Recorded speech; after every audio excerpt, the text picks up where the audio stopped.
Hello दोस्तों, आपका बहुत बहुत स्वागत है आपके अपने चैनल एमपी ऑनलाइन स्टडी पर। जैसे कि आपको पता है कि एमपी ऑनलाइन स्टडी पर एमपी से रिलेटेड वीडियो अपलोड की जाती हैं, तो उसी से रिलेटेड आज का हमारा टॉपिक रहने वाला है, जो है हमारा रबी की फसल, खरीफ की फसल और जायद की फसल, जिस पर जो है आज हम डिस्कशन करने वाले हैं। एमपी में अगर हम बात करें तो फसल से रिलेटेड और पर्यटन क्षेत्र से रिलेटेड कई इंपॉर्टेंट क्वेश्चन जो हैं वो एग्जाम में पूछे जाते हैं। साथ ही साथ बात करें मध्य प्रदेश जो है कृषि से रिलेटेड इंपॉर्टेंट हो जाता है, इसलिए आज की वीडियो भी हमारी जो हो जाएगी आने वाली परीक्षाओं के लिए इंपॉर्टेंट हो जाएगी। तो बात करते हैं आज के हमारे टॉपिक की, जिसमें हम रबी की फसल, खरीफ की फसल और जायद की फसल पर डिस्कशन करने वाले हैं। जैसे कि पता है कि फसल को जो है मौसम के आधार पर 3 भागों में बांटा गया है, जिसमें एक आती है रबी की फसल, एक आती है आपकी खरीफ की फसल और एक जो आती है वो आपकी आती है जायद की फसल। तो सबसे पहले हम डिस्कशन करने वाले हैं रबी की फसल। रबी की फसल की अगर हम बात करें तो नवंबर अक्टूबर में जो है वो नवंबर और दिसंबर में इसको बोया जाता है, और अगर काटने का जो दिवस होता है वो होता है मार्च और अप्रैल। तो आप देखेंगे कि नवंबर दिसंबर में जो है रबी की फसल को बोया जाता है, और बात करें मार्च अप्रैल के जो महीने होते हैं इसके अंतर्गत जो है जो रबी की फसल को जो है काटा जाता है। बात करें अगर हम प्रमुख फसलों की, तो जैसे कि आपको पता है गेहूं, जौ, चना, मटर, सरसों, मसूर, अदरक, ये आपकी प्रमुख फसलें हो जाएंगी जो रबी की फसलें हो जाएंगी। कौन कौन सी? गेहूं, जौ, चना, मटर, सरसों, मसूर, अदरक, ये जो आपकी प्रमुख फसलें हो जाएंगी जो आपकी रबी की फसलें हो जाएंगी। बात करें रबी की फसल में अगर गेहूं की, तो आप देख सकते हैं गेहूं के उत्पादन में सबसे प्रथम राज्य की अगर बात करें तो वो हो जाएगा आपका उत्तर प्रदेश। दूसरे स्थान पे आपको मध्य प्रदेश देखने को मिलेगा और तीसरे स्थान पर आपको पंजाब देखने को मिलेगा। बात करें गेहूं का प्रथम उत्पादन राज्य, तो वो आपका हो जाएगा उत्तर प्रदेश, द्वितीय स्थान पर हो जाएगा मध्य प्रदेश और तृतीय स्थान पर हो जाएगा आपका पंजाब। तो ये इंपॉर्टेंट पॉइंट आपको याद रखना है। साथ ही साथ बात अगर करें मध्य प्रदेश के अंतर्गत गेहूं का जो उत्पादन है वो चंबल घाटी में देखने को मिलता है। चंबल घाटी में अधिकांश जो है गेहूं का उत्पादन किया जाता है। बात करें अगर चंबल घाटी की, तो भिंड, मुरैना, ग्वालियर, शिवपुर, ये आपका चंबल घाटी का क्षेत्र कहलाता है और इसी के अंतर्गत जो है वो गेहूं का उत्पादन किया जाता है। बात करें गेहूं के उत्पादन की, तो देखेंगे कि 20% गेहूं का उत्पादन जो है वो मध्य प्रदेश में किया जाता है। इसी के साथ आप देखेंगे काली और जरूर दोमट मिट्टी का उपयोग जो है गेहूं उत्पादन में किया जाता है। तो अधिकांश क्षेत्रों में हम देखेंगे गेहूं का उत्पादन ऐसे क्षेत्रों में किया जाता है जहां काली और जरोद दोमट मिट्टी आपको देखने को मिलती है। जरोद मिट्टी जैसे कि आपको बताया मैंने मध्य भारत के पठार में देखने को मिलेगी, और पूरा मध्य भारत का पठार चंबल घाटी से घिरा हुआ है, इसलिए भिंड, मुरैना, ग्वालियर ये चंबल घाटी का क्षेत्र हो जाएगा और गेहूं का अत्यधिक उत्पादन यहाँ किया जाता है। इसी के साथ बात करते हैं जो एक रबी की फसल है। इसमें हम अगर बात करें तो सर्वाधिक इसका उत्पादन गुना और अशोकनगर वाले क्षेत्र में किया जाता है। तो मध्य भारत का पठार जो है उसके आप नीचे आएंगे, वहाँ आपको गुना और अशोकनगर देखने को मिलेगा, जहाँ पर अधिक मात्रा में जो है जौ का उत्पादन किया जाता है। और इसके बाद हम देखेंगे चना। तो जैसे कि आपको पता है कि चना के उत्पादन में मध्य प्रदेश प्रथम स्थान पर आता है, दूसरे स्थान पर महाराष्ट्र आता है और तीसरे स्थान पर राजस्थान आता है। तो ये तीनों क्रम आपको चना के हिसाब से याद रखना है। प्रथम स्थान पर महाराष्ट्र, द्वितीय स्थान पर प्रथम स्थान पर मध्य प्रदेश, दूसरे स्थान पर महाराष्ट्र और तृतीय स्थान पर हो जाएगा राजस्थान। बात करें चने का उत्पादन, तो आप देखेंगे उत्तर मध्य प्रदेश में इसका उत्पादन किया जाता है। उत्तर मध्य की अगर बात करें तो मध्य प्रदेश का जो मध्य का हिस्सा है होशंगाबाद हो जाएगा, जबलपुर हो जाएगा, इंदौर हो जाएगा, आपका देवास हो जाएगा, आपका भोपाल हो जाएगा। तो मध्य का जो क्षेत्र हो जाएगा आपका मध्य प्रदेश का, वहाँ अत्यधिक मात्रा में जो है चने का उत्पादन किया जाता है, और 37% चने का उत्पादन हम अगर देखें तो वो मध्य प्रदेश में किया जाता है। इसके कारण जो है मध्य प्रदेश भारत में प्रथम स्थान रखता है चने के उत्पादन में। फिर बात करें सरसों की, तो सरसों में अगर उत्पादन में प्रथम स्थान देखें तो राजस्थान हो जाएगा, द्वितीय स्थान हरियाणा को प्राप्त है और तृतीय स्थान हो जाएगा मध्य प्रदेश का। सरसों तृतीय स्थान रखता है, मध्य प्रदेश तृतीय स्थान रखता है सरसों के उत्पादन में। अगर बात करें एमपी के एरिया में तो भिंड, मुरैना, ग्वालियर मतलब चंबल घाटी हो जाएगा। भिंड, मुरैना, ग्वालियर के जो कुछ क्षेत्र हैं वह अत्यधिक मात्रा में जो है सरसों का उत्पादन किया जाता है। तो आपको यहाँ से भी याद रखना है भिंड, मुरैना, ग्वालियर, यहाँ सरसों का उत्पादन किया जाता है। बात करें मध्य भारत का पठार, अगर हम बात करें मध्य भारत का पठार तो उसे सरसों की हड़ी कहा जाता है। सरसों की हड़ी, तो याद रखना सरसों की हड़ी किसे कहा जाता है, तो वो मध्य भारत के पठार मतलब भिंड, मुरैना, ग्वालियर, ये जो श्योपुर, ये जो जिले हो जाएंगे इसको सरसों की हड़ी कहा जाता है। इसके बाद आप देखेंगे दूसरी जो हो जाएगी हमारी खरीफ की फसल। बात करें अब खरीफ की फसल की, ये हो गए आपकी रबी की फसल और इसमें इंपॉर्टेंट पॉइंट भी मैंने आपको बता दिए। अब बात करते हैं खरीफ की फसल की, जिसकी बुआई की अगर हम बात करें तो जून जुलाई में जो है फसल को बोया जाता है और अक्टूबर नवंबर में फसल को काटा जाता है। बात करें बुआई की तो जून जुलाई में बोया जाता है और अक्टूबर नवंबर में इसको काटा जाता है। बात करें प्रमुख फसलों की, जो खरीफ की प्रमुख फसलें हो जाएंगी वो हो जाएगा चावल, ज्वार, बाजरा, मक्का, सोयाबीन, मूंगफली, कपास, जूट, गन्ना, तंबाकू, ये प्रमुख फसलें हो जाएंगी आपकी खरीफ की फसलें। अब एक एक पर डिस्कशन करते हैं हम खरीफ की फसलों पर। तो खरीफ की फसल में सबसे पहले आप देखेंगे चावल। बात करें अगर चावल की तो चावल उत्पादन में प्रथम स्थान पश्चिम बंगाल रखता है, द्वितीय स्थान उत्तर प्रदेश रखता है और तृतीय स्थान पंजाब रखता है। तो ये आपको जिले वाइज याद रखना है कि चावल के उत्पादन में उत्तर प्रदेश जो पश्चिम बंगाल प्रथम स्थान रखता है, उत्तर प्रदेश द्वितीय स्थान रखता है और पंजाब तृतीय स्थान रखता है। इसी के साथ अगर हम बात करें मध्य प्रदेश में, तो जैसे कि मैंने आपको बताया था मध्य प्रदेश में बालाघाट जिले में या छिंदवाड़ा जिले में सर्वाधिक मात्रा में चावल का उत्पादन किया जाता है। तो आप देख सकते हैं मध्य प्रदेश की अगर बात करें तो दक्षिण पूर्व, मध्य प्रदेश में आप दक्षिण पूर्व की ओर जाएंगे तो आपको बालाघाट, मंडला, छिंदवाड़ा ये जिले देखने को मिलेंगे जहां अत्यधिक मात्रा में जो है चावल का उत्पादन किया जाता है। उसमें भी अगर हम देखें तो बालाघाट जिले में सबसे ज़्यादा चावल का उत्पादन किया जाता है। इसी के साथ नेक्स्ट हो जाएगा हमारा ज्वार।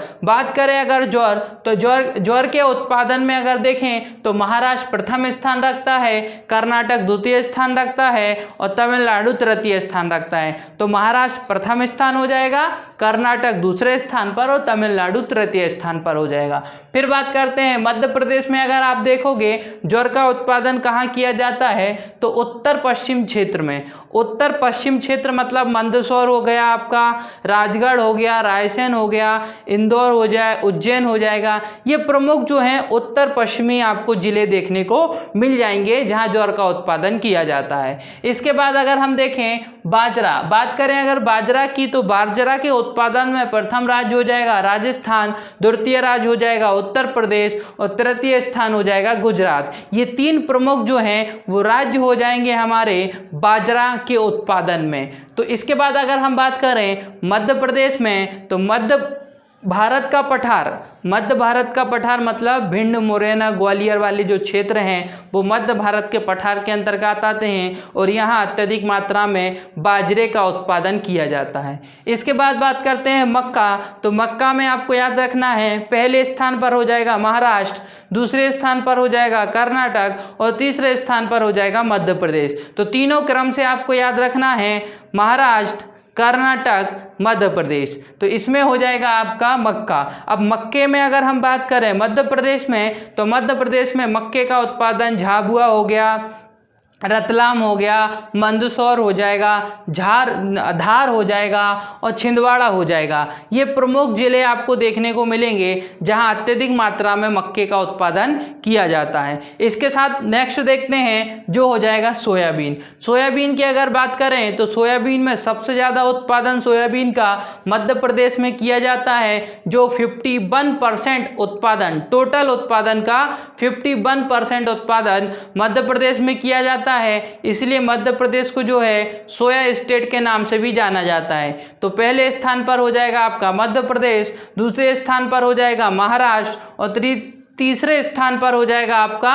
उत्तर प्रदेश। तो तीनों आपको क्रम से इसमें भी याद रखना है। साथ ही साथ अगर हम बात करें सोयाबीन के उत्पादन की, तो सोयाबीन का जो है उत्पादन लगभग सभी प्रकार के सभी जिलों में किया जाता है। इसी के साथ सोयाबीन से रिलेटेड 2 पॉइंट और आपको याद रखना है, जैसे कि मध्य प्रदेश का सोयाबीन अनुसंधान केंद्र आपको उज्जैन में देखने को मिलता है, और साथ ही साथ राष्ट्रीय सोयाबीन अनुसंधान केंद्र जो है वो इंदौर में देखने को मिलता है। तो ये 2 पॉइंट भी आपको याद रखना है। बात करें इसके बाद मूंगफली की, तो जब हम मूंगफली की बात करेंगे तो सबसे पहले आ जाएगा गुजरात प्रथम स्थान पर, राजस्थान द्वितीय स्थान पर और आंध्र प्रदेश तृतीय स्थान पर। तो ये 3 प्रमुख स्थान हो जाएंगे हमारे गुजरात, राजस्थान और आंध्र प्रदेश। इसके बाद बात करते हैं मध्य प्रदेश के अंतर्गत आपको शिवपुरी, छिंदवाड़ा, बड़वानी, खरगोन ये प्रमुख जिले हो जाएंगे जहां मूंगफली का उत्पादन किया जाता है। तो ये भी क्षेत्र आपको मूंगफली से याद रखना है। इसके बाद बात करते हैं कपास, तो कपास मोस्ट इम्पॉर्टेंट टॉपिक हो जाता है। कपास की अगर हम बात करें तो प्रथम स्थान महाराष्ट्र रखता है, दूसरा स्थान गुजरात रखता है और तीसरा स्थान जो है तो तेलंगाना रखता है। तो तीनों पॉइंट आपको याद रखना है। बात चल रही है कपास की, कपास में पहला महाराष्ट्र हो जाएगा, दूसरा गुजरात हो जाएगा और तीसरा स्थान जो है वो तेलंगाना रखता है। तो ये तीनों स्थान याद रखना है। बात करें मध्य प्रदेश के अंतर्गत कपास का उत्पादन लगभग सभी क्षेत्रों में थोड़ी थोड़ी मात्रा में किया जाता है। इसी के साथ बात करते हैं जूट, तो जूट के उत्पादन में सबसे ज़्यादा पश्चिम बंगाल प्रथम स्थान रखता है, बिहार दूसरा स्थान रखता है और असम तीसरा स्थान रखता है। तो ये तीनों स्थान आपको याद रखना है। पहला स्थान तो आपको लगभग सभी के याद रखना है कि जूट जो है, जूट में पश्चिम बंगाल प्रथम स्थान रखता है। बात करें मध्य प्रदेश की, तो मध्य प्रदेश में आपको सतना, सीधी, सिंगरौली, रीवा, मंडला, डिंडोरी, सतना, सीधी, सिंगरौली, रीवा, मंडला, डिंडोरी ये प्रमुख जिले हो जाएंगे जहां जूट का उत्पादन किया जाता है। इसके बाद बात करते हैं गन्ने की, तो गन्ना जो है इसमें प्रथम स्थान आप देखेंगे। अगर हम भारत के अकॉर्डिंग देखें तो गन्ना उत्पादन में उत्तर प्रदेश प्रथम स्थान रखता है, महाराष्ट्र दूसरा स्थान रखता है और कर्नाटक तीसरा स्थान रखता है। तो ये तीनों क्रम आपको याद रखना है और इसके साथ एक पॉइंट याद रखना है। बात करें अगर हम एमपी की, तो एमपी में देखेंगे हम कि नरसिंहपुर में सबसे ज़्यादा गन्ने का उत्पादन किया जाता है। तो आपको ये पॉइंट भी याद रखना है। तो गन्ने का सबसे ज़्यादा उत्पादन नरसिंहपुर में किया जाता है, परंतु हम अगर गन्ना अनुसंधान केंद्र की बात करें तो वो हमको होशंगाबाद में देखने को मिलता है। तो ये भी आपको याद रखना है। इसी के साथ एक पॉइंट और याद रखना है, जैसे कि मैंने आपको बताया कि चावल का सर्वाधिक उत्पादन आपको कहाँ देखने को मिलता है, तो वो बालाघाट में देखने को मिलता है, जो एक एमपी का जिला हो जाएगा। तो ये पॉइंट भी आपको इसमें याद रखना है। इसके बाद बात करते हैं तंबाकू, तो तंबाकू का सबसे अधिक उत्पादन अगर मध्य प्रदेश में देखें तो रीवा पन्ना के पठार के अंतर्गत किया जाता है।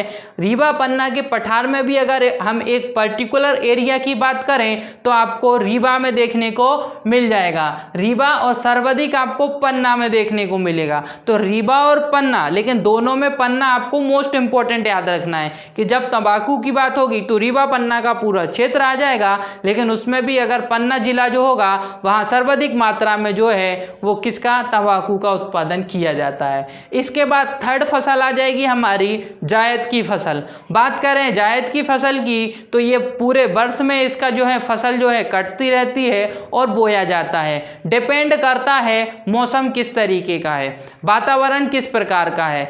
रबी की फसल और खरीफ की फसल के साथ ही इसको बोया जाता है और काट लिया जाता है। बात करें फसलों की तो खरबूज, ककड़ी, तरबूजा, पत्तीदार जितनी भी सब्जियां होंगी वो हमारी किस में आ जाएंगी, वो हमारी जायद की फसलों में आ जाएंगी। तो इतने पॉइंट आपको जायद की फसलों से ही याद रखना है, ये इतने पॉइंट के हिसाब से ही इम्पोर्टेंट होता है। लेकिन यहाँ पे कुछ पॉइंट मैंने इम्पोर्टेंट लिखे हुए हैं क्योंकि मध्य प्रदेश का स्थान हमको पता होना चाहिए। बात करें मध्य प्रदेश की फसलों में देश में प्रथम स्थान कौन सा रखता है, तो बात करें दलहन की अगर हम बात करें तो दलहन के उत्पादन में मध्य प्रदेश प्रथम स्थान रखता है। भारत के अंतर्गत तिलहन, चना, सोयाबीन तीनों इन चारों के ही उत्पादन में मध्य प्रदेश देश के अंतर्गत प्रथम स्थान रखता है। अब बात करें मध्य प्रदेश का दूसरा स्थान, तो मध्य प्रदेश अरहर और गेहूं के उत्पादन में दूसरा स्थान रखता है। अरहर और गेहूं के उत्पादन में दूसरा स्थान रखता है। और बात करें इसके बाद मध्य प्रदेश का तीसरा स्थान, तो आप देखोगे मक्का और राई, सरसों, इन दोनों के उत्पादन में मध्य प्रदेश भारत के अंतर्गत तीसरा स्थान रखता है। तो ये मोस्ट इंपॉर्टेंट टॉपिक हो जाएगा आने वाली सारी परीक्षाओं के लिए। इसी के साथ दोस्तों आज का हमारा टॉपिक यहीं समाप्त होता है। आज की वीडियो आपको कैसी लगी? अगर वीडियो पसंद आई हो तो वीडियो को लाइक करें, हमारे चैनल को सब्सक्राइब करें और जितना हो सकता है हमारी वीडियो को आपके फ्रेंड सर्कल तक सर्कुलेट करें। ओके दोस्तों, thank you, thanks for watching.